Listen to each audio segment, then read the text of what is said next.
طيب خلينا نبدا في الاول، هي ايه نقطه السينماتيك اي اي ادز دي؟ يعني ايه السينماتيك اي اي ادز؟ ايه اللي احنا بنتكلم عنها دي؟ السينماتيك اي اي ادز هو باختصار شديد الاعلانات اللي انت بتشوفها على التلفزيون، بتطلع في رمضان، بتطلع في اي وقت من الاوقات، هي دي اللي احنا هنتعلمها او دي اللي احنا هنبدا ان احنا نشتغل بيها. هو مجال زيه بالظبط، تمام؟ في نفس التوقيت اعلانات سينمائيه بس معموله بالاي اي، تمام؟ ده باختصار شديد جدا ايه هو الاي اي ده. طيب اول حاجه احنا بنستخدمها في الموضوع ده كله ايه؟ التقنيات بتاعت الاي اي المتطوره. فخلينا اتكلم معاكم اكتر ازاي العميل نفسه بيقدر يستفاد من النقطه دي. طيب انا لو عميل، ايه اللي يخليني الجا للسينماتيك اي اد؟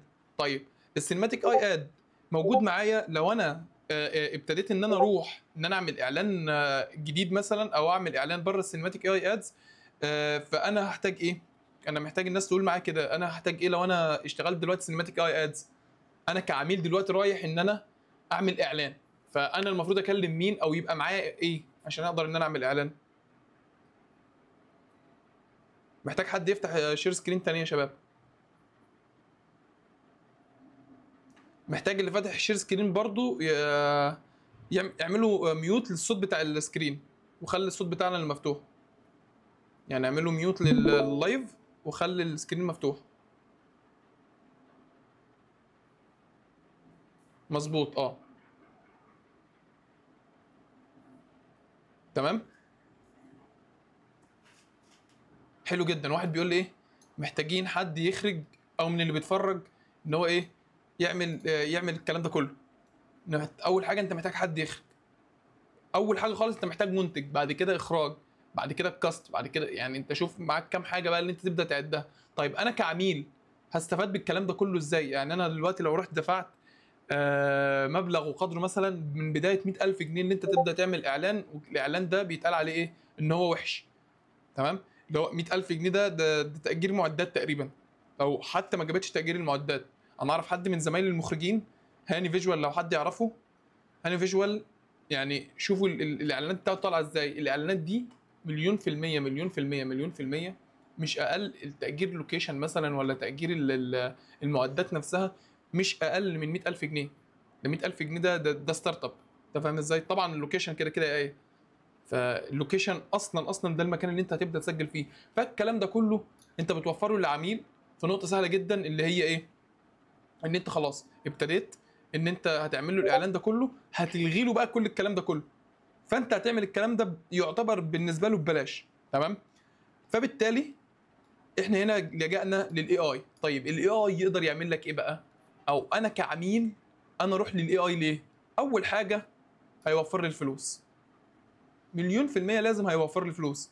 يعني انا بدل ما انا كنت بعمل مثلا ب 100,000 جنيه، تمام؟ ال 100,000 جنيه دول لا، انا مش هعمل الكلام ده اللي انا هوفره، تمام؟ وابدا ان انا اروح للذكاء الاصطناعي. لما اشتغل بالاي اي، لو اشتغلت بالاي اي نفسها، لا انا وفرت 100,000 جنيه كبدايه مثلا. احنا قلنا الرقم بتاع 100,000 جنيه ده ضربناه كده عادي، لا انا وفرت الكلام ده كله. ومليون في الميه الاي اي هيطلع لي الكلام ده. مش هيطلعوا لي نفس الكواليتي، ولكن هيطلع لي حاجه كويسه، حاجه ان انا ابيع بيها. ده غير ان الاي اي اصلا دلوقتي زي ما احنا ما قلنا ان هو ترند. ليه ترند؟ حاجات جديده بالنسبه للعين. انت دلوقتي الاي اي اي حد حرفيا يقدر يستخدمه، ولكن مش كله يعرف يوظفه. ليه؟ ايه الفرق بينك وبين حد بيعمل نفس الصور؟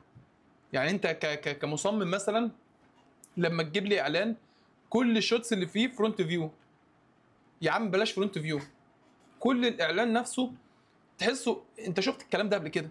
امال ليه معمول الاي اي؟ ده انت بتملك قوه حرفيا. القوه دي انت تقدر ان انت تعمل بيها اي حاجه حرفيا، هي زي السوبر باور، فاهمني؟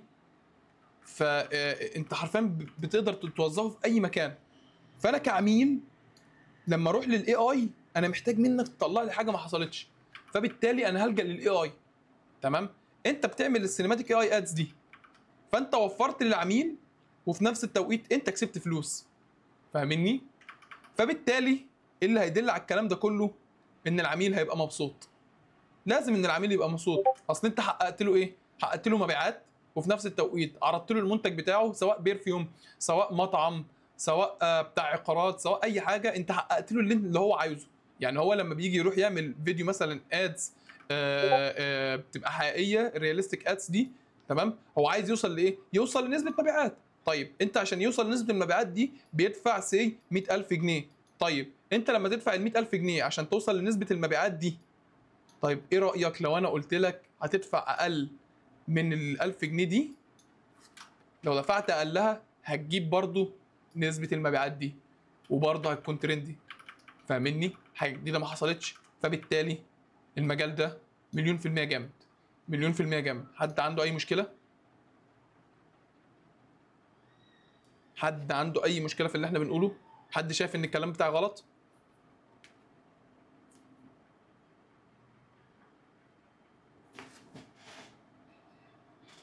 حلو جدا. فاحنا وصلنا هنا لنقطة إيه؟ إن الراجل اللي هيجي أو الراجل العميل اللي هيجي لازم هتوفر له، أنت هتكسب فلوس وهو هيوفر، هو هيحقق مبيعات وأنت هتحقق فلوس. فاهمني؟ طيب أنت هتيجي تقول لي إيه؟ كلمة بسيطة جدا يا علي، الاشتراكات بفلوس. طب ما طبيعي الاشتراكات بفلوس، احنا معظمنا او ثلاث ارباعنا كلنا شغالين يا جرافيك ديزاينر، يا موشن جرافيكس، يا فيديو اديتنج. يعني حرفيا احنا كلنا كده، يعني مفيش حد تقريبا غريب وسطنا، كلنا عدى علينا البرامج دي. ابسطها عدى علينا كاب كات. يا اخوانا هو كاب كات مجاني؟ اللي انتوا بتشتغلوا بيه كاب كات مجاني؟ كاب كات مش مجاني. يعني طبعا كاب كات برنامج كبير كان مجاني، ما عنديش اي مانع، بس دلوقتي مش مجاني، مفيش حاجه فري هتطلع لك نفس الكواليتي. ما تقنعنيش ان كاب كات اللي بيقدر يحول لك الفيديو مثلا من 24 فريم ل 60 فريم يديهولك ببلاش، مستحيل. استثمر في نفسك، استثمر في نفسك. فانت ما تجيش مثلا تستخسر ان انت لسه هتشترك في الادوات بتاعت الاي اي. الفوتوشوب نفسه اللي انت بتستخدمه بفلوس. فاهمني؟ يعني الموضوع ده كله بفلوس، ما تستعجلش، ما تقلقش، كل حاجه هتتقال، كل حاجه هتتقال. فاهمني؟ فانت لازم كده كده هتستثمر في نفسك، وكده كده لازم هتدفع فلوس عشان تقدر ان انت تستخدم التولز اللي تخلي العميل بتاعك ايه؟ مبسوط.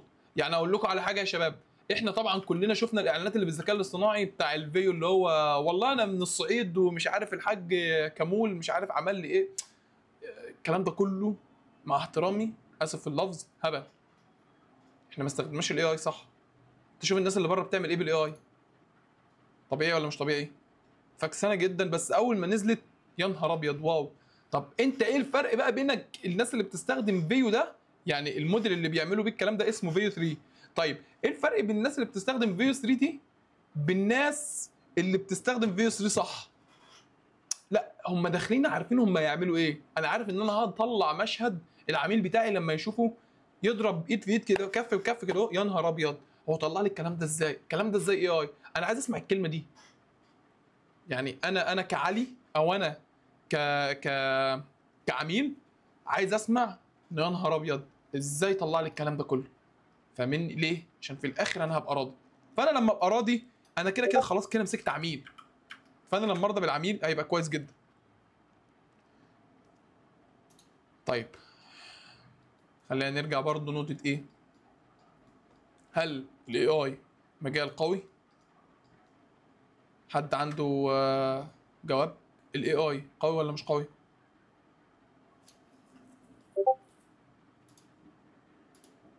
حلو جدا. قوي ليه؟ ايه اللي يخلي الاي اي قوي؟ يلا انا عايز الشباب كده تشتغل معاه شويه. حرفيا كل حاجه دلوقتي جمله لخصت كل حاجه، لخصت كل حاجه بجد. هو الجاي باختصار جامد جدا، بيسرع الشغل وبيوفر فلوس. جميل. سريع وبيختصر وقت، نفس هي برافو. انه بيوفر فلوس، جميل جدا. مساحه واسعه جدا، انا فاهم النقطه دي، حلو قوي. وفر وقت ومجهود؟ لا ما بيوفرش وقت ومجهود. سهل حاجات كتيره ووفر وقت ومجهود؟ لا ما بيوفرش وقت ومجهود برضه. ليه ما بيوفرش وقت ومجهود؟ انا قلت الكلمه دي ليه؟ لان انت ممكن تقعد في مشهد حرفيا بالايام عشان تقدر تطلعه بالاي اي. اصل انت قدامك كذا موديل، مثلا انت قدامك دلوقتي كلينج، وقدامك مثلا ميني ماكس 2، وقدامك فيو 3. انت فاهم ازاي؟ طب انت هتختار انهي واحد فيهم يحرك لك الصوره؟ فانت بتبدا تجرب ده، وهتبدا تجرب ده، يا نهار ابيض ده موال. انت فاهم ازاي؟ عشان كده بالتحديد كورسات الاي اي بتعلمك انت تستخدم ده امتى، وايه المميزات القويه في كلينج، وايه المميزات القويه في فيو 3، وايه المميزات القويه في ميني ماكس. فاهمني؟ فبالتالي هو مجال قوي وواسع جدا جدا جدا جدا فوق ما انتم متخيلين. فاهمني؟ طيب ازاي ممكن استخدم الاي اي في الموضوع بتاع الاعلانات؟ احنا عندنا كام طريقه ان احنا نستخدمها. طيب انت عندك حاجتين بالظبط. اول حاجه اللوكال، تمام، وعندك الطريقه الثانيه اللي هي السايتس والتولز. طيب ايه هو اللوكال وايه هو السايت والتولز؟ يلا استنى الناس.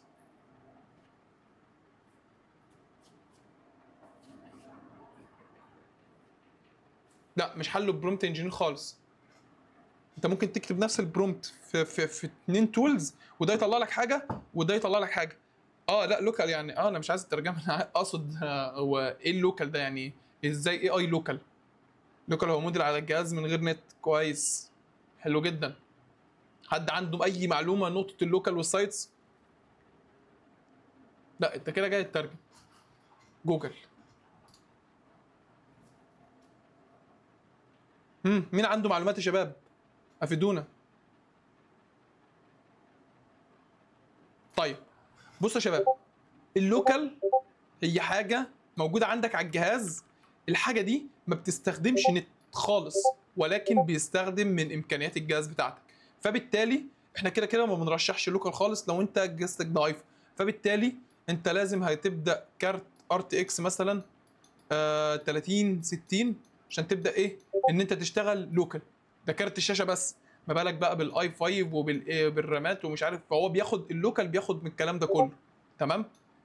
فدلوقتي انت بقى عندك لوكال. طيب اللوكال ده بقى، اللوكال ده ايه هو الحاجه اللوكال اللي انت ممكن تشتغل بيها؟ الحاجه اللوكال اللي انت ممكن تشتغل بيها هو كومفي اي.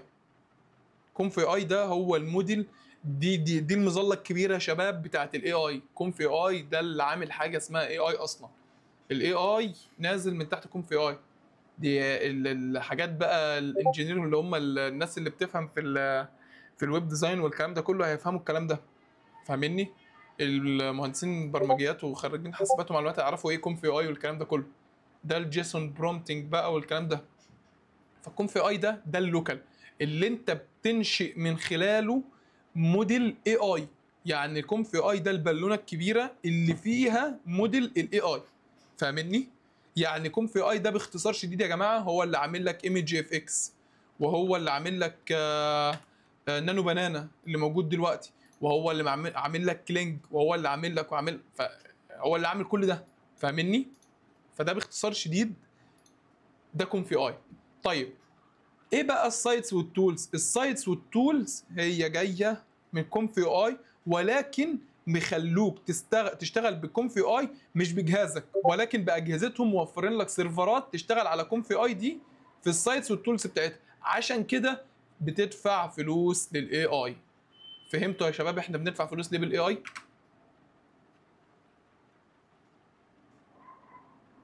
حصل بيحرق كروت شاشه، حصل. فبالتالي انت كده كده بتدفع فلوس للاي اي بمناسبه ان انت شغال على كوم في اي، لان هو اصلا بص بيشتغل بايه؟ بارت اكس 3060. وده ده كستارت اب، خدوا بالكم ده مش حاجه. فاهمني؟ فبالتالي السايتس والتولز دي كلها بتبدا ان هي تشتغل بكوم في اي. فبالتالي انت هتدفع فلوس للمواقع دي والسايتس دي عشان تبدا تاخد امكانيات الاجهزه بتاعتهم اللي شغاله كوم في اي. طيب السايتس والتولز اللي انت تشتغل بيهم، ايه السايتس والتول دي؟ موجود عندك حاجتين. هي حاجات كتيره جدا خدوا بالكم، بس انا هشرح اشهر حاجتين. فري بيك ده غني عن التعريف، وهايكس فيلد ده غني عن التعريف. الاتنين دول بيعملوا ايه باختصار شديد؟ الاتنين دول بيخلوك تشتغل على السيرفرات بتاعتهم، وبتاخد امكانيات الموديلات اللي انت هتشتغل بيها. اللي هي ايه الموديلات دي؟ يعني احنا عندنا كلينج، وعندنا ايمج اف اكس، وعندنا سدريم، وعندنا ميني ماكس، وعندنا السيطات دي موفره لك الكلام ده كله اللي انت تشتغل عليها. مجمعه لك كل التولز دي كلها، تمام، فين؟ في حته واحده اللي انت تشتغل بيها. فده بالتالي كده احنا عرفنا نقطه ايه؟ السايتس تولز واللوكال اي اي. في اي حاجه مش واضحه في الحته دي؟ في حد عنده اي سؤال؟ طبعا موقع نوردي بس ده مع كوم في اي، خدوا بالكم يعني لسه ما تقلقش، احنا هنجيله مشروع في الكورس وكل حاجه مشروع، ما تقلقش ما تقلقش خالص. في ناس بتجيب كروت 24 جيجا عشان حصل. انا جايب كارت 50 60 تي اي 16 جيجا عشان اقدر ان انا اشتغل كوم في اي. لا يعني خد بالك الموضوع كبير، موضوع كبير جدا جدا. ان انا كان في ناس معايا وانا بشتري الكارت 50 60 ده، هو مش فاهم انا جايب 50 60 ليه، فاهمني؟ وانا بشتري الموضوع ده. طيب الكواليتي احسن لوكال فعلا؟ لا. بص، كل ده معتمد عليك انت. الكواليتي مش ممكن ما تكون وحشه في اللوكال اللي انت بتطلعه وحلوه في السايتس، يعني دي باستخداماتك انت، فاهمني؟ لا اللاب بتاعك ابل برو ده، لا يا ايه، ده ما تنزليش عليكم في اصلا. اوعي اوعي تجربي. انا كارت ار تي اكس 5060 عامل كام الكارت؟ لا عامل رقم، عامل رقم، انه بيعمل حاجات صعبه بسهوله جدا. حصل. لازم بي سي ولا لا؟ لازم بي سي او لاب براحتك. لو انت بتتكلم على اللوكال هو لازم بي سي. انا بستحسن بالنسبه لي بي سي طبعا، ولاب ممكن تشتغل بلاب عادي. شريف عوني كان بيشتغل بلاب، تمام؟ لو حد يعرف شريف كان بيشتغل على بلاب، فاهمني؟ بس اللاب بتاعه اتحرق بسبب كوم في اي. كارت 3050 يمشي. والله بص انا مش احسن حد انصحك في النقط دي خالص، فانا بفهمك بس الفرق بين اللوكال والسايتس، وليه السايتس بتاخد فلوس، فاهمني؟ شايف ان وفر فلوس كارت الشاشه الموقع وكده على الاقل ضمنت كان كارت الشاشه مش حصل جدا. عشان كده انا نفسي انا علي بيلجأ للسايتس بعض الاحيان، فاهمني؟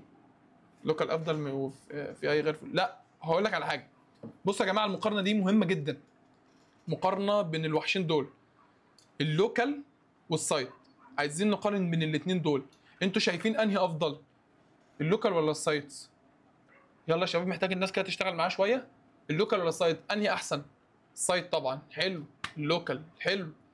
حلو. سايت امتى اشتغل لوكال وامتى اشتغل سايت؟ سايت. حلو. كل واحد ليه مميزاته. ممكن على حسب انت عاوز ايه. حلو. لوكال احسن بس اغلى في البدايه. بصوا يا شباب، واحده واحده. اول حاجه احنا هنا قلنا ان اللوكال ببلاش، مش هياخد منك فلوس، ولكن هياخد منك كارت شاشه ار تي اكس 3060. لو جينا نشوف كارت شاشه ار تي اكس ده 3060 عامل كام، هتلاقيه مش اقل من 25000 جنيه. ده بسم الله الرحمن الرحيم، ده كارت شاشه لوحده، ما بالك بالتجميع بتاعتك كلها، فاهمني؟ على النقيض الثاني انت لو جيت تبص للسايتس او التولز، لو جيت تشوف اشتراك فري بيك هيكون عامل كام؟ 5 يورو. 5 يورو تقريبا يعني 1000 جنيه تقريبا، او 500 جنيه او حاجه كده يعني، مش متذكر بصراحه. انت فاهم ازاي؟ فان هو 5 يورو او 80 يورو، ممكن يكون 80 يورو عشان مش متذكر الاسعار بتاعت فري بيك. 80 يورو بالنسبه لكم في اي، لا فصباح الفل. يبقى انهي ارخص؟ مفيش حاجه اسمها كوم في اي ببلاش، دي هتدفع فلوس عشان تشغل كوم في اي، فاهمني؟ فبالتالي ايوه اللوكال هتدفع في حدود 80000 جنيه و90000 جنيه، وممكن كمان كله يتحرق. فبالتالي انا كعلي بالنسبه لي السايتس افضل بكتير، والسايت اسرع، فاهمني؟ بس يعني دي نقطه اللوكال والسايت. فكده مفيش اي سؤال بالنسبه لهم، صح يا شباب؟ كده مفيش حد عنده سؤال، كله فاهم؟ طب ما انت تدفع شهريا في السايت ومحكوم بكريدتس، حلو جدا. بس انا ليه اروح اشترك في حاجه رخيصه؟ يعني انا دلوقتي عارف ان انا بستهلك كتير جدا جدا جدا في نقطه الكريدتس، ليه اشترك في حاجه مثلا هتطلع لي كريدت 2000 كريدت؟ 2000 كريدت دي حرفيا يعني 2 فيديوهين في 3، فاهمني؟ فهي دي النقطه كلها في نقطه السايت والاي اي. طيب احنا هنا بنقول هل مجال الاي اي فعلا قوي؟ احنا جاوبنا وشفنا السؤال ده، شفنا الاجابات بتاعتها. طيب هو بالفعل مجال قوي جدا وموفر جدا جدا للعميل. طيب ايه بقى مميزات ودور الذكاء الاصطناعي في العمليات في الاعلانات نفسها اللي انت بتعملها؟ اللي انت بتعمل المحتوى وصور وفيديوهات. هتقول لي يا علي احنا هنا بنتكلم على الفيديوهات، اقول لك بس انت ما فهمتنيش، انا هنا ما بتكلمش على الفيديوهات بعينها، انا هنا بتكلم على ورك فلو انت تشتغل بيه. يعني ايه ورك فلو تشتغل بيه؟ هل الادوات اللي انت بتشتغل بيها دي ما تقدرش ان هي تشتغل صور؟ هتقول لي لا يا علي تقدر ان هي تشتغل صور. اقول لك حلو، معنى كده اللي انت في ايديك كنز، اللي انت تطلع صور وفيديوهات. يعني انت تقدر تخصص نفسك فوتو سيشن، تقدر ان انت تعملها للعميل بتاعك بالمنتج بتاعه كصور، وكمان تبدا تعمل له اعلان ذكاء اصطناعي فيديوهات. يعني انت كده معاك حرفيا كنز، انت بتطلع صور وبتطلع فيديوهات، انت محتاج ايه تاني من الدنيا؟ انت حرفيا عملت شغل عالي جدا، فاهمني؟ فانت طلعت محتوى صور ومحتوى فيديوهات، كل ده بايه وانت قاعد ماسك الكيبورد والماوس، ولا كاميرات بقى ولا الكلام ده كله. طيب ايه تاني ممكن يعملها؟ سرعه الانتاج. يعني ايه سرعه الانتاج؟ انا مثلا عشان في حد معانا فوتوغرافر يا شباب، عايز حد فوتوغرافر معانا. مين الشباب اللي هنا معانا فوتوغرافر؟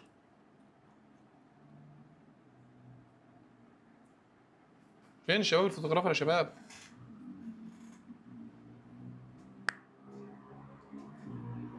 الصوت بيقطع ولا في مشكله؟ حلو. طيب انت دلوقتي انا عايز اسال الفوتوغرافر اللي هنا، عشان تقدر تطلع صوره نظيفه بتعمل ايه؟ يعني انا عشان اطلع صوره العميل يكون راضي عنها وصوره ما حصلتش بكواليتي نظيف، بعمل ايه؟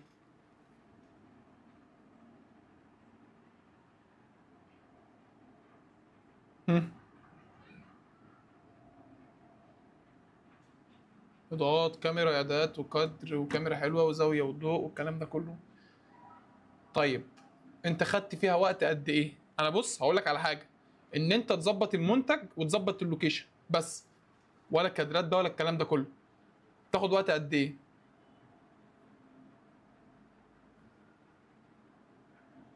لا الصوت ما راحش، انا شغال عادي. سامعيني صح يا شباب؟ طيب خدت وقت قد ايه؟ 5 ل6 ساعات؟ يا نهار ابيض، 5 ل6 ساعات. طيب اقول لكم على حاجه، خليني اجيب لكم حاجه كده ممكن ان انتوا تستغربوها شويه، ولكن هوريها لكم دلوقتي. هو في بصوا دلوقتي مفيش حاجه جديده على الاي اي يعني. انا اقول لكم حاجه، هعمل لكم شير سكرين. ها فين؟ ستوب ستريمينج، انا عايز ابدل الشاشه. شير سكرين، شانج ستريم، ماشي. خليني اوريكم. شايفين كده الشاشه صح يا شباب؟ بصوا ده الخاتم بتاعي، حلو جدا. ده الخاتم بتاعي، في اي مشكله دلوقتي؟ في اي مشكله؟ شايفين الخاتم؟ حلو جدا. الصوره زي دي تاخد من المصورين الفوتوغرافر قد ايه؟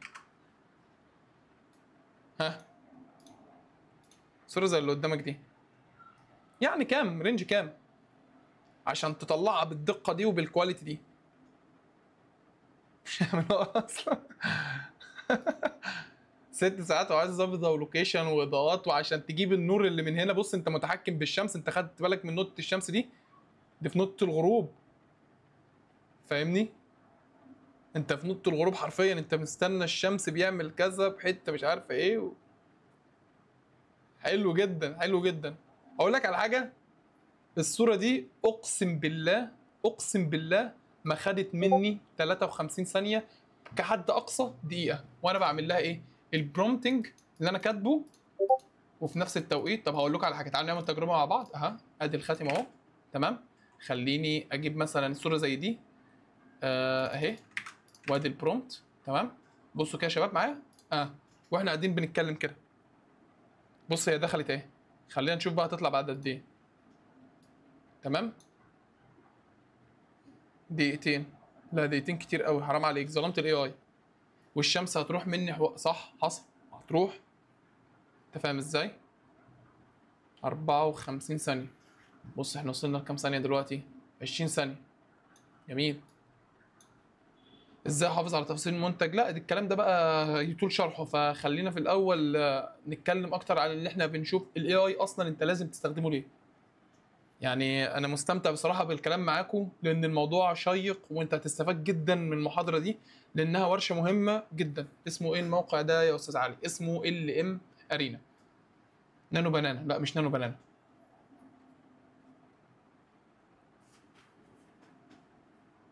بصوا وصلنا دلوقتي لكام؟ 54 ثانيه، 55. هم. الله يكرمك، الله يكرمك حبيبي يا محمد. بص هو وصل دلوقتي لكام؟ 61 ثانيه. حلو. خلينا نشوف هيطلع قد ايه. احنا قلنا دلوقتي 4 ساعات وساعتين، في ناس قالت ساعتين. طب ازاي تكتب البرومت صح؟ ده برضو في محاضرة عملي. يعني احنا المحاضرة دلوقتي قلت لك دقيقتين، على فكرة دقيقتين كتيرة جدا. انا دقيقتين دي ما طلعتش معايا قبل كده، ولكن ممكن عشان الصورة الكواليتي بتاعها تطلع دقيقتين فعلا عادي جدا. فاهمني؟ احنا دلوقتي حتى لو دقيقتين فصباح الفل. طلعت صورة في دقيقتين، صورة تقدر ان انت تاخدها كده، تاخدها كوبي كده اهو، او سيف ايمج. تمام؟ ان احنا لو دوسنا مثلا خليني انزل الصورة مثلا فين، داونلودز، سيف. طيب الصورة اتمسحت من على السايت اصلا اهي. بصوا الصورة طلعت ازاي يا شباب؟ 60 ثانية. في كام؟ في حاجة و90 ثانية او دقيقتين زي ما هو مال. خليها دقيقتين. يا رب الصورة دي تنزل. خلينا نفتحها كده. بصوا يا شباب الكواليتي، بالله عليكم بصوا. بصوا التفاصيل بتاعت المنتج نفسه. طب بصوا التفاصيل بتاعت الايد. يعني دي انا كنت بعملها لحد، فاهمني؟ بص طالعة كده. فصباح الفل. ده بص طالعة ازاي. طبعا لو وصلت ل5 دقايق يا عم، لو وصلت نص ساعة صباح الفل. فاهمني؟ فكل الكلام ده انا قاعد معاكم، انا بدردش معاكم وعملت صورة اهو.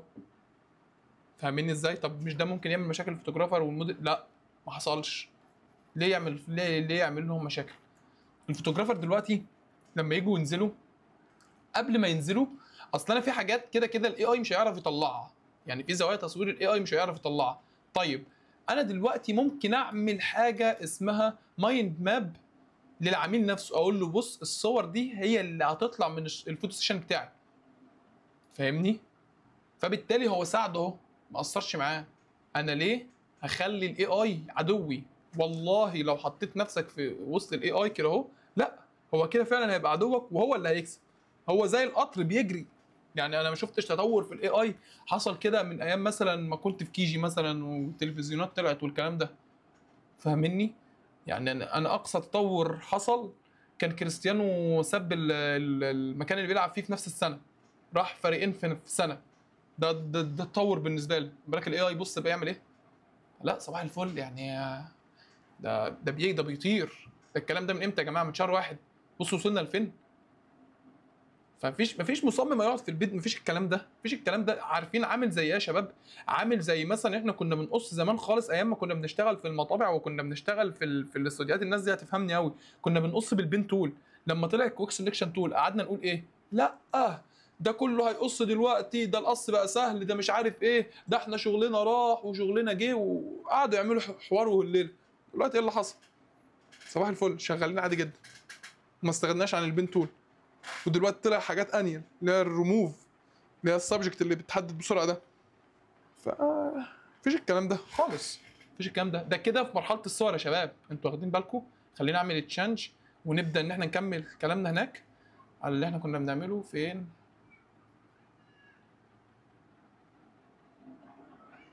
LM ارينا بريف؟ شايفين كده يا شباب صح؟ فين درس؟ اخ انا قفلت غلط. خلينا نفتح شير سكرين تاني. كل اللي كان، الناس اللي كانت فاتحه تكمل شير. الناس اللي كانت فاتحه تكمل شير عادي خالص. فادي وحد تاني كان فاتح، عز اعتقد. ممكن تفتحوا تاني يا شباب. ممكن الويب سايت نيم عشان مش واضح. LM ارينا. LM ارينا. طيب كده احنا رجعنا تاني ها. طيب فكده عندنا دلوقتي ايه؟ نقطة سرعة الانتاج، وعندك الصور والفيديوهات. فانت دلوقتي طلعت سرعة انتاج في الصور في الفيديوهات اللي انت بتطلعها، فانت بتطلع كواليتي رهيب.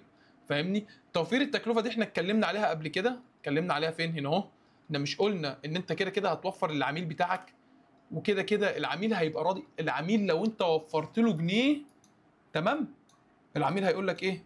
انت اخويا، انت بتخاف على فلوسي، انت انت برنس، خد بالك انا هكمل شغل معاك. حصل ولا ما حصلش يا شباب؟ حصل. كل الكلام ده بيحصل وكلنا بنشوف الكلام ده.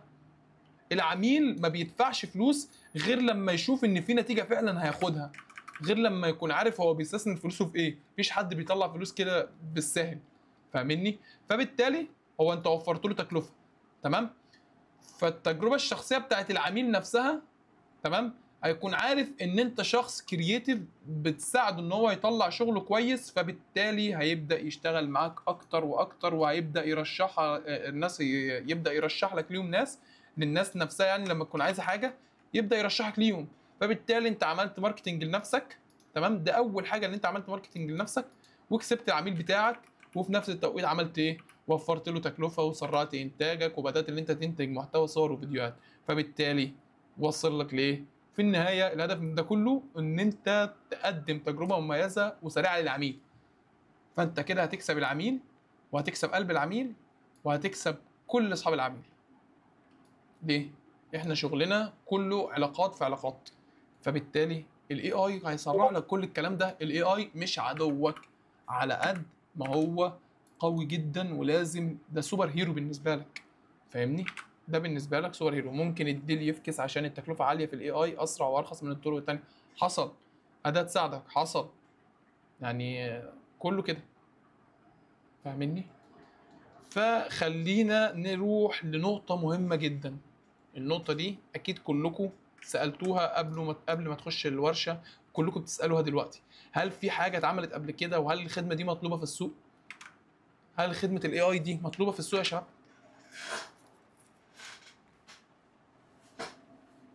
مين الناس اللي معايا؟ يلا. مفيش غير 2 3 بيكتبوا ليه؟ فين الناس دول؟ فين الناس؟ احنا ما شاء الله 99 نفر. مطلوبة جدا. حلو، خاصة في السعودية والبحرين على حسب شغلك. لا سيبك من شغلي، أنا بكلمك ال AI مطلوب ولا مش مطلوب؟ مطلوبة في السوق ولا لا؟ حلو جدا. مطلوب باكتساح. مش في مصر مش قوي، لكن مطلوب في العموم، حصل. فانت لازم كده كده لازم تستثمر في نفسك في نقطة كورسات بتاعت الاي اي، او نقطة الاي اي عامة تتعلمها ازاي، سواء من على اليوتيوب، سواء اشتريت كورس، سواء انت عملت او عملت او عملت، انت لازم تتعلم الاي اي. لازم. مفيش حاجة بالاي اي حاليا مش مطلوبة، حصل. طيب خلينا نروح لنقطة، هل الأداة دي مطلوبة في السوق؟ اه مطلوبة في السوق. طب مطلوبة في انهي حاجة بالظبط؟ السعودية. ليه بقى السعودية؟ الملك محمد بن سلمان، بدل طولة العمر، راح عمل ديل مع ترامب. بكام بقى؟ بكام؟ ب 15 مليار دولار، ان هو يطور الذكاء الاصطناعي موجود عنده في بلده في السعودية.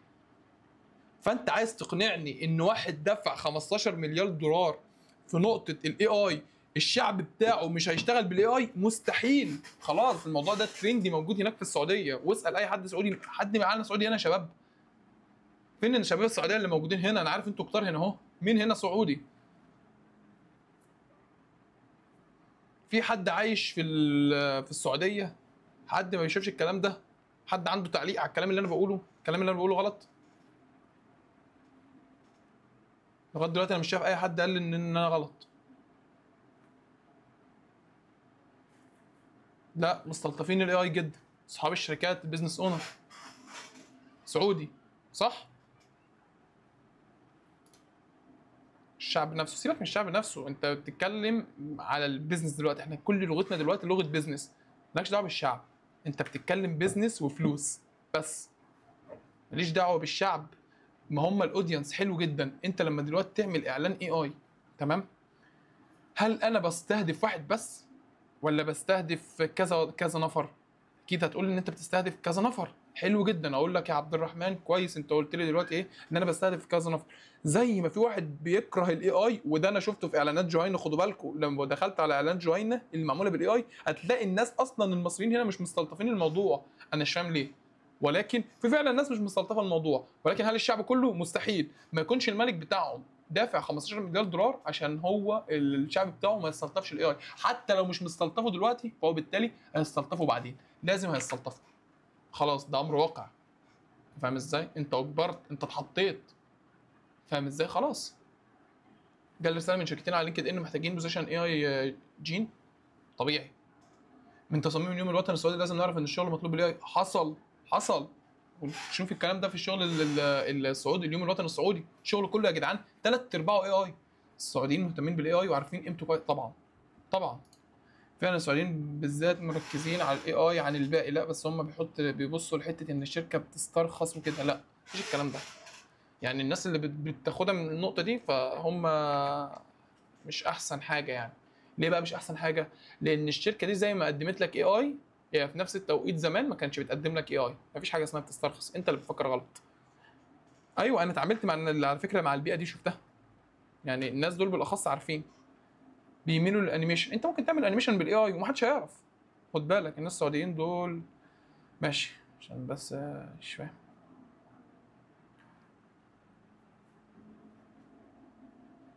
طيب خلينا نرجع للنقطه دي. هل في حاجات اتعملت قبل كده بالاي اي؟ يعني انت يا علي اشتغلت بالاي اي ده قبل كده؟ اكيد انا مش جاي من وحي الخيال اقول لك ان انت لازم تتعلم الاي اي وانا ما اشتغلتش في الاي اي. خلينا نشوف بقى شويه حاجات كده ونماذج من اللي احنا عملناها. مش الموضوع طويل، خلينا نطلع هنا. طيب انا كان عندي هنا ايه؟ عميل اسمه بانزو برجر.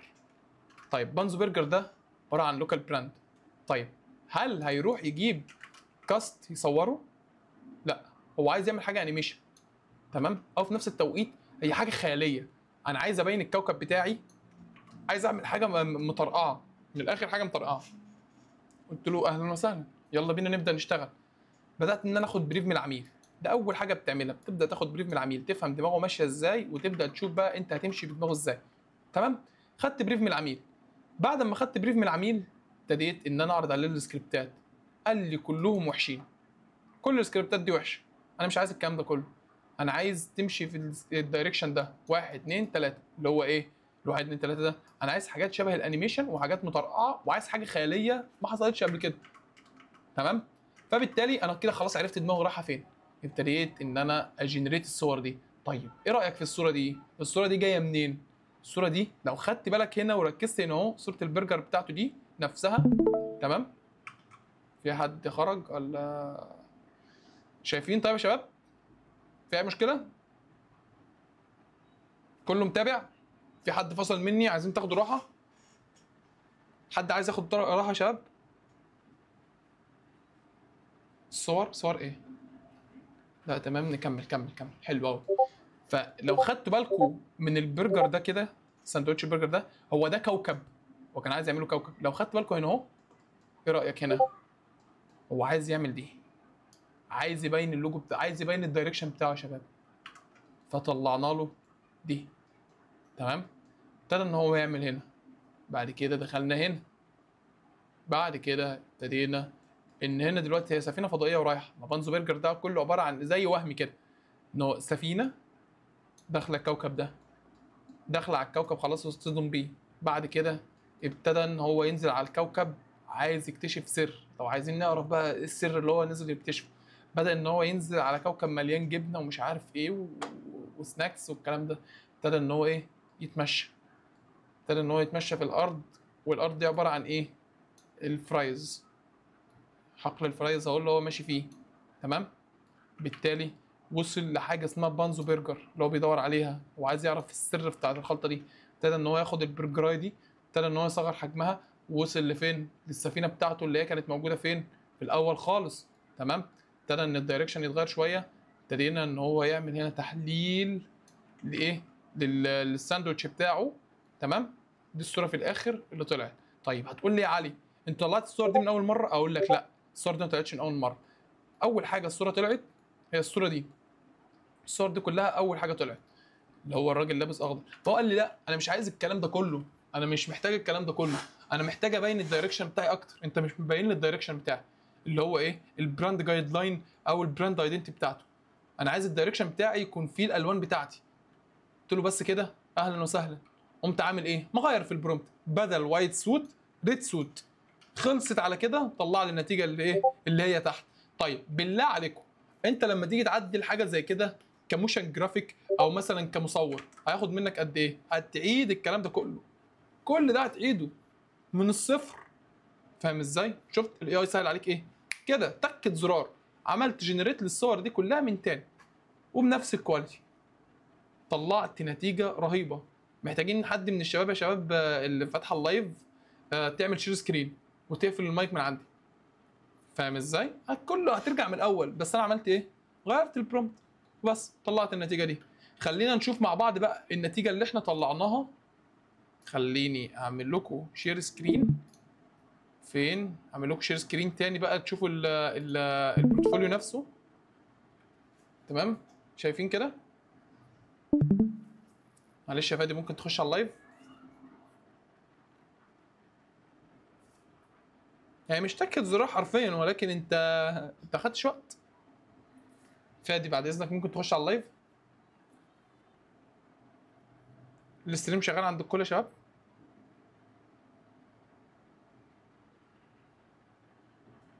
لا هو انا قفلت الاستريم فتحت تاني. شوف انت كده عندك اصل هو جايب لي الصوره مش شغاله، ولكن ماشي خلاص. لو كله شايف خلاص. في حد مش شايف اللايف مقفول عنده؟ تمام، حلو جدا. نبدا. جاهزين؟ يلا مش هشغل غير لما كله يقول لي جاهز. عايز اسمع كلمه جاهز دي.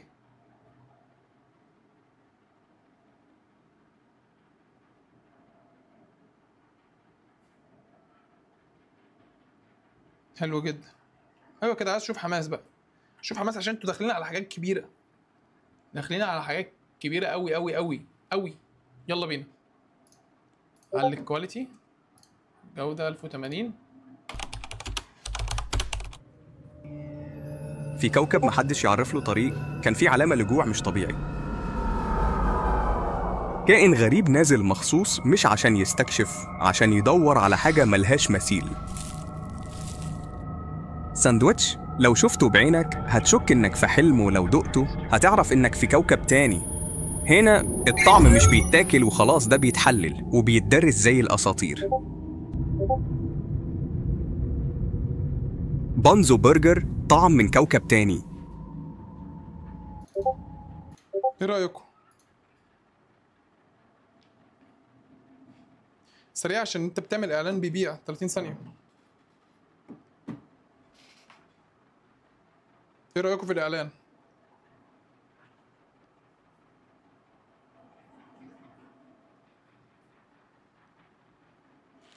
حبايبي حبايبي حلو، بس الفويس اوفر كان محتاج تغيير. ده طلب العميل. شغله تاني، مفيش اي مانع. نسمعه مره كمان. في كوكب محدش يعرف له طريق، كان في علامة لجوع مش طبيعي. كائن غريب نازل مخصوص مش عشان يستكشف، عشان يدور على حاجة ملهاش مثيل. ساندويتش لو شفته بعينك هتشك انك في حلم، ولو دقته هتعرف انك في كوكب تاني. هنا الطعم مش بيتاكل وخلاص، ده بيتحلل وبيتدرس زي الأساطير. بانزو برجر، طعم من كوكب تاني.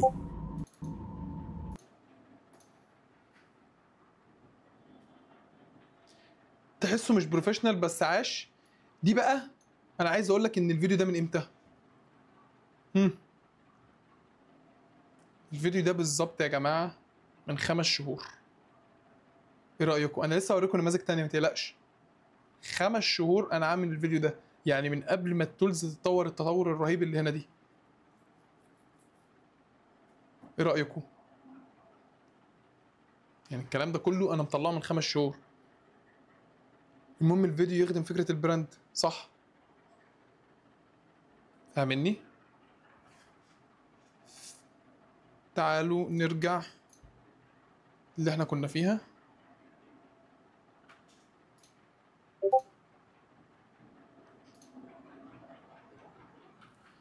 الفويس اوفر، اقول لكم على حاجه. الفويس اوفر اي اي. لا ما بتكلمش على شغل ما بتكلمش على شغل انا، لا انا بتكلم كعامه، سيبك من شغلي وشغلك والكلام ده كله، انا بقول لك احنا هنا عشان نستفاد، فاهمني؟ طبعا هيطلع ببلندر اجمد، بس انا كعميل مش حققت نفس التارجت اللي انا اطلعه ببلندر. انت بتتكلم من نظرتك كمصمم، انا بتكلم من نظره العميل. طيب انت كواحد بيشتغل ببلندر، في مشهد مثلا انت قادر ان انت تعمله بالاي اي في تكه زرار، هتعمله بالاي اي ولا هتروح بلندر تعمله بجوجل اي ستوديو؟ الفويس اوفر بجوجل اي ستوديو. ازاي تظبط الصوت مع حركه الشفايف في موقع اسمه درامينا بيعمل الكلام ده. بلندر حساب تاني ومجهود اكتر. حصل.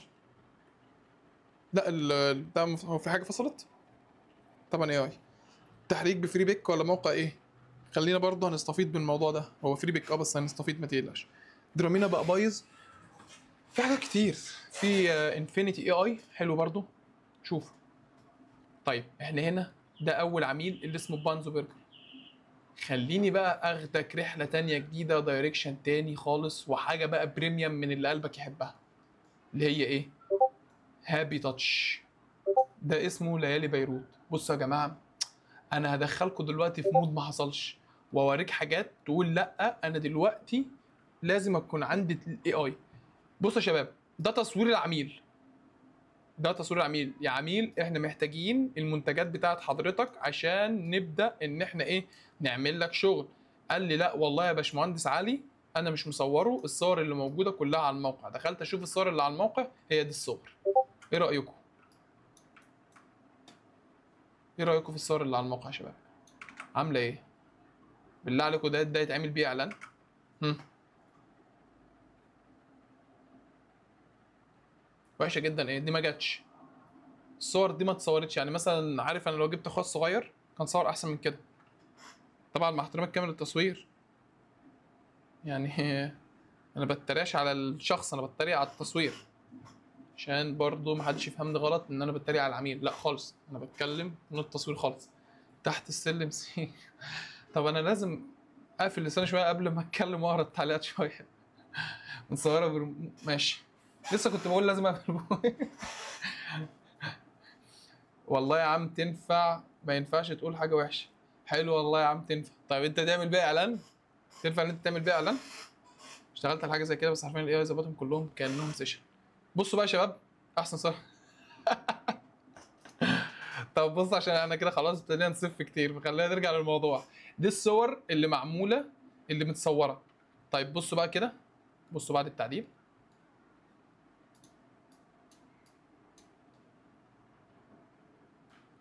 ايه رايكم؟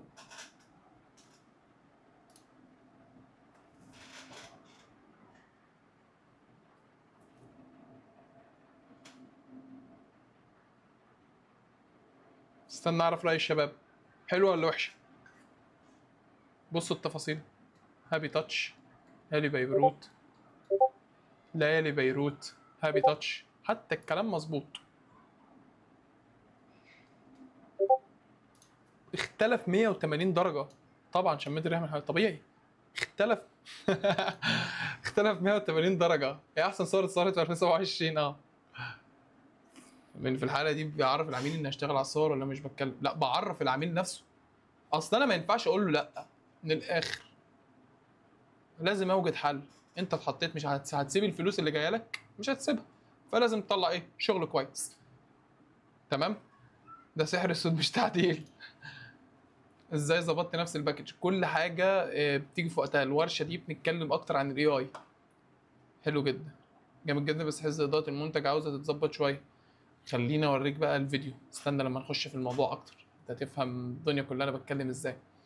دلوقتي دي الحاجات اللي احنا طلعناها، دي صور المنتجين ودي النتيجه اللي احنا طلعناها. خليني كده اخدها سكرين شوت اصورها عشان اقدر ان انا انزل الصوره على الانستجرام. احنا بنتكلم فيه برضه عشان الناس اللي فايتها الكلام ده. الكلام ده مهم جدا.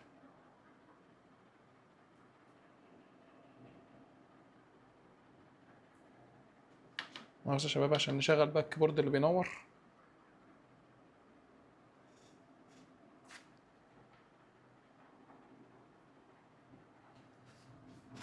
ازاي ظبطت الكلام العربي؟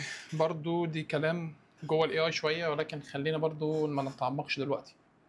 هو الموضوع شكله كويس يعني. طيب خلينا اوريكم بقى ايه اللي انا اشتغلت عليه في ليالي بيروت ده، في الحاجات البريميوم دي. لما خدت البريف من العميل قال لي بص العطر ده نسائي.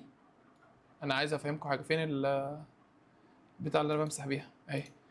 قال لي ركزوا معايا عشان الموضوع ده مهم جدا، مهم جدا، لازم تاخد بالك منه.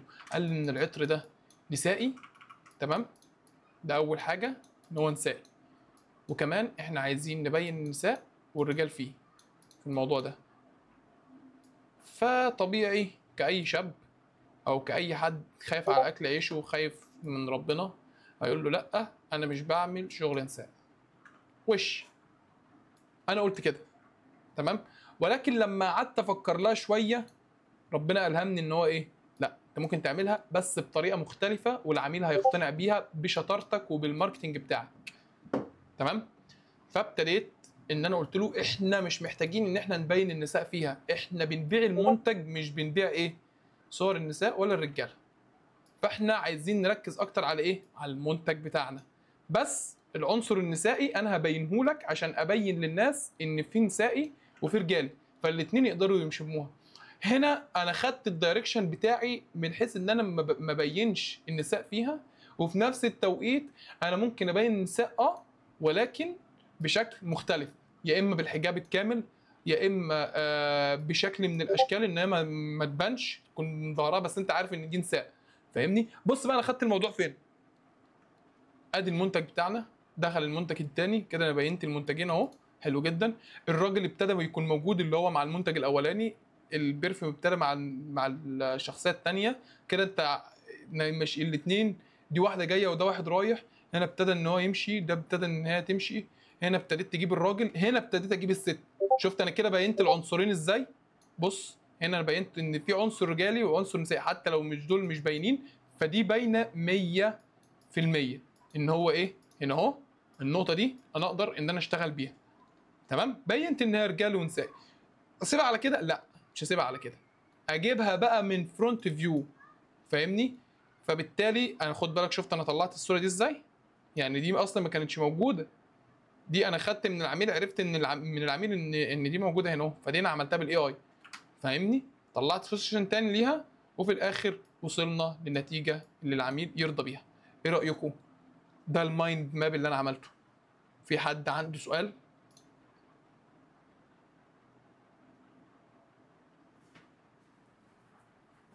ايه رايكم يا شباب؟ لا يا عم مش هاكر برومت ولا حاجه، بس يعني انت بس بتفكر الموضوع الدايركشن بتاعها هيمشي ازاي، فاهم؟ نشوف الفيديو بقى، ما تقلقش ما تقلقش، ما تستعجلش، احنا بنجمع صور وبعدين بنطلع فيديو. حصل بتكون فكره الفيديو في دماغك ازاي؟ بفضل ان انا افكر شويه، ومش هضحك عليك انا من الناس اللي ما بتعملش مايند ماب خالص. انا بعمل مايند ماب في دماغي، ما اشتغلش خالص بالقلم والورقه غير لما يكون فعلا حاجه مهمه مهمه مهمه لازم اقعد ان انا افكر لها. لكن غير كده انا بعمل كل الكلام ده بدماغي، ببدا اشتغل، ببدا اجرب، اشوف عيني بتطلع حاجه، القط فكره هوب اعملها. فاهم ازاي؟ اول حاجه بعملها في الموضوع ده كله اللي انا بشوف حاجات قبل كده حصلت. انا من التغذيه البصريه شفت قبل كده ان في زاويه تصوير كده. طب انا لو عدلت زاويه التصوير دي كده، فبالتالي انا همشي هنا في الاي اي ان دي برضه تبقى زاويه تصوير. فانا هنا مشيت بزاويه تصوير ساعدتني ان انا ما ببينش مين البنت اللي موجوده، وفي نفس التوقيت بينت ان ده راجل وده ست، فانا عرفت ان انا اطلع الاثنين. هنا خليت الراجل يبان من ظهره، فبالتالي لازم اطلع الست من ظهرها. فاهمني؟ وهي ماشيه. نفس التوقيت هنا خليتها فرونت فيو، يبقى ده لازم تبقى فرونت فيو. فهمت؟ حصل اللي معايا في الكورس عارفين. لازم نقطه ان انت ما تبينش البنت ده، انت كده كده ايه، الله عز وجل والله العظيم صدق الله سبحانه وتعالى، قال لك ايه؟ ومن يتق الله يجعل له مخرجا ويرزقه من حيث لا يحتسب. انا كنت شايف ان الفيديو ده استحاله ان انا اخد من وراه فلوس، وان الفيديو ده مستحيل ان انا اعمله، وخلاص العميل ده مشي مني. ايه اللي حصل؟ العميل بقى معايا. خد بالك عشان هتختبر، خد بالك عشان هتختبر. يا ريت يا عز ماشي تبعت لي اللينك برايفت وهنبقى نشوفه. تمام؟ فين بقى الفيديو نفسه؟ خليني اعمل لكم شير سكرين، بس استنوا ابدا ان انا اشغله بس قبل اي حاجه، عشان انتوا هتحبوه. يعني هي حاجه بريميوم، فاهم ازاي؟ حاجه فيهاش تفاصيل كتيره ولكن هي بريميوم اهي.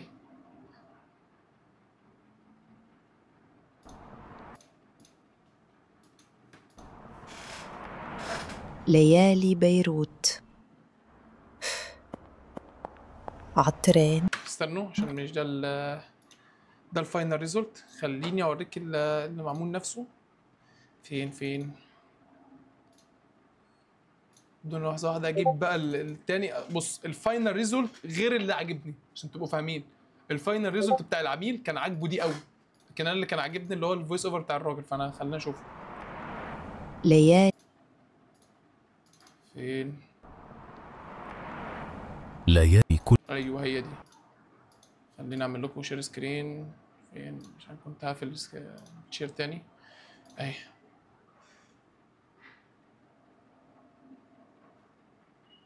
شايفين؟ في حد مش شايف؟ ابدا يا شباب، يلا قولوا لي ابدا. ليالي بيروت. أنت الحلم الذي يتحقق في كل لمسة. قدمت لك الذوق لتصبح أنت الفارق الذي لا يقاوم. لك توقيعك الخاص. تلتقي بالحرية والأصالة تندمج مع العصر. كل قطرة تروي قصة ما بين الماضي والحاضر. ليالي بيروت. عطرين قصة واحدة. الفخامة والجرأة في كل قطرة. رائحة توقيعك لا مثال لها. ايه رايكم؟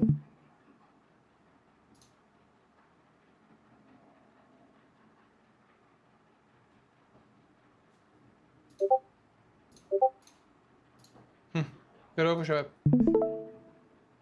شغلوا تاني معلش. حاضر لحظه واحده. change سكرين. خليني اشوفها لك تاني عشان تقدر انت تشوفها. كله شايف تاني. خلينا نعيدها مرة كمان. شغل التاني.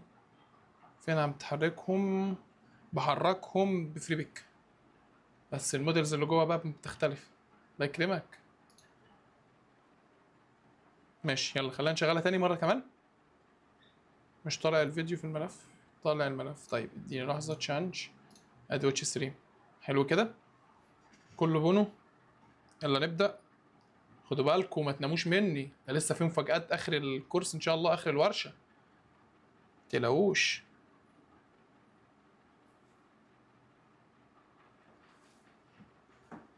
لا ازاي ما فيش صوت؟ مش الصوت طالع يا شباب ولا ايه؟ ليه كده؟ ما ايوه الصوت شغال، تخوفوناش. لا مش صوتي، صوت الاعلان نفسه. الصوت كان شغال.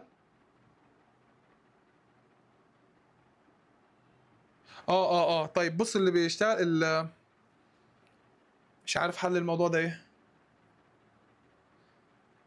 بص هو فادي تقريبا عشان عامل ميوت للستريم فهو انت مش سامع. طيب ممكن يا فادي تشيل الميوت. ماشي. في حد فتح لايف تاني بس الصوت هيتكرر، بس انا مش هتكلم خالص فنشوف الموضوع ده.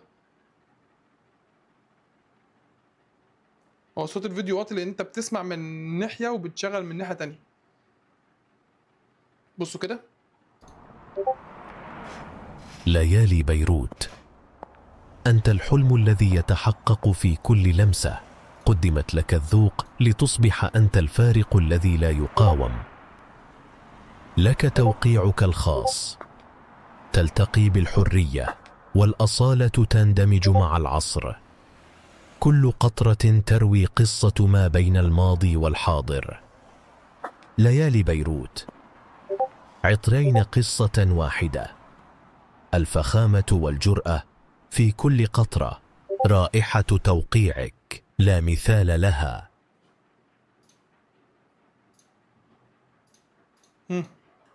حد عنده اي سؤال؟ الله يكرمك. لا مش بتاع كل مشهد، دي انا كنت بعملها في الاول. هل بتعمل فويس اوفر بتاع كل مشهد لوحده ولا كل مره واحده؟ بصوا الليفل لابس كنت بعمل الموضوع ده ان كل مشهد اعمل له فويس اوفر لوحده، ولكن الموضوع ده غلط جدا جدا جدا، لان التيمبو بتاع الصوت مش هيطلع هو التيمبو بتاع الصوت اللي انت بتعمله مره واحده. فبالتالي انا لجأت لجوجل اي اي ستوديو، ده افخم موقع بيعمل فويس اوفر انا مر عليا عامه. التأثيرات الصوتيه اللي ورا دي بتعملها بايه؟ دي انا اللي بجيبها، يا اما بعملها ب11 لابس. ما بحطش ميوزك خالص في الفيديوز بتاعتي. لو حطينا نفس الصور دي على فلو، حركنا الصور من عليه هناك، هتفتكر النتيجه هتكون حلوه برضو ولا فري بيك احسن؟ فري بيك يا شباب مش موديل تحريك، فري بيك بيجمع لك موديلز التحريك ده، ميني ماكس وفلو والكلام ده كله، فاهمني؟ لا الفيديو بتاع البنت وحش، مش حابه لا.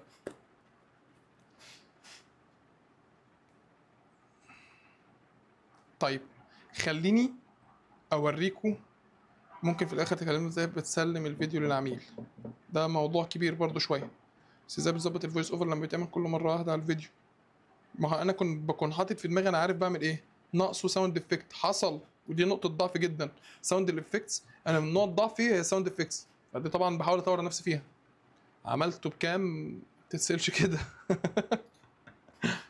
طيب خليني اوريكم برضو حاجه تانية انا كنت اعملها. ماشي يا عبد الرحمن. فين بيرفيوم؟ جريتشنز فايلز. بصوا انا بعشق الفيديو ده، بعشق الفيديو ده. في لحظة، لا مش ده، خليني ده. في لحظة هي دي.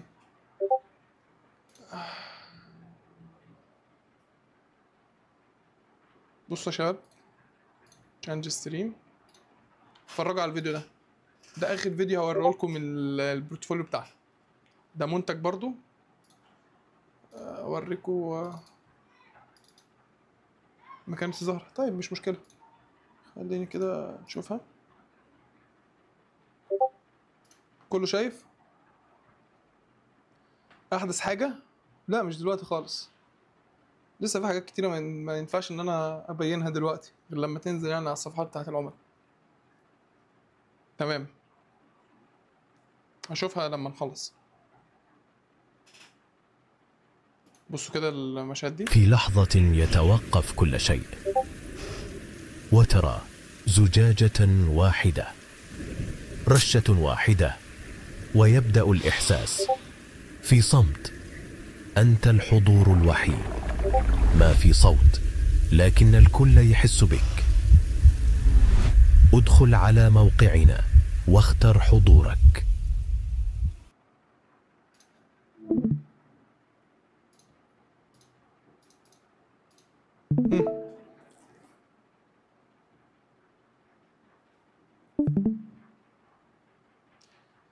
الفيديو ده عشان اللي بيقول التون بتاع البشرة نفسه مختلف. الفيديو ده استنى اجيب لك التاريخ بتاعه بس، يا رب بس يكون باين. مش باين. الفيديو ده بالظبط انا عامله من 4 شهور.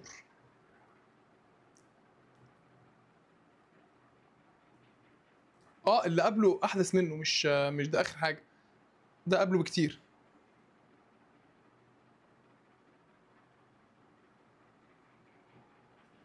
المسام بتاعت الاي اي نفسها، بتاعت الموديل نفسه. بص انت عينك اتغذت بشكل الاي اي ان هو جامد جدا دلوقتي، لكن لو رجعت بالزمن 4 شهور، 4 شهور بالظبط، قدامنا قد ايه؟ قدامنا 10 دقايق ربع ساعه بالكتير، عشان هي المسابقه اللي جايه دي وخلص على كده. 4 شهور بالظبط. لو كنت رجعت 4 شهور كنت انت هتشوف ان الاي اي حاجه رهيبه. انت هو ازاي بيطلع الكلام ده؟ فبالتالي لما طلع الصور دي كانت بالنسبه لنا حاجه ما حصلتش. عملت اول $1,000,000 لسه؟ لا يا عبد الرحمن لسه ما عملتهمش، بس ان شاء الله نعملهم انا وانت يعني. طيب خلينا نرجع كده للمسابقه بقى، عشان دي اخر حاجه نختم بيها ان شاء الله. بصوا يا شباب، طب بصوا احنا كده خلصنا تمام، بس احنا بقى عندنا المفاجآت بتاعتنا، جاهزين ليها؟ لا شويه اسئله، ده وقت الدلع بقى، ده وقت الدلع. بمناسبه ان احنا خلاص خلصنا، فاحنا معانا مفاجأتين فالوريم مقدمها لنا. بالمناسبه يا شباب، فالوريم دي هي الاستوديو بتاعي، فهي مقدمنا لنا المفاجأتين دول. خلينا نشوفهم كده مع بعض. هديتين، والهديتين احسن من بعض. خلينا نبدأ بأول هدية، ودي هتبقى أقوى هدية. تمام؟ إيه بقى هي الهدية دي؟ جاهزين؟ لا مش هبدأ بالأضعف، ما ينفعش طبعا، مش من مقامكم. حلو جدا. أول حاجة الكورس بتاعي، أنا 9 ساعات شارح فيه عن ال AI من الصفر. الناس اللي معايا في الكورس هنا أكيد عارفة النقطة دي، إن الكورس واخدك من الصفر. تمام؟ من الصفر حرفيا لغايه من اول الصور بتطلع ازاي بالاي اي، وليه اصلا ازاي بتطلع بالاي اي، لحد ما تقفل اول فيديو ليك. تمام. فبالمناسبه الجميله دي، احنا ان شاء الله فري كورس ل3 اشخاص معانا هنا اهو. ان الكورس هيكون معاك صفر، حتى الابديتس اللي هتنزل عليه فان شاء الله هيكون معاك.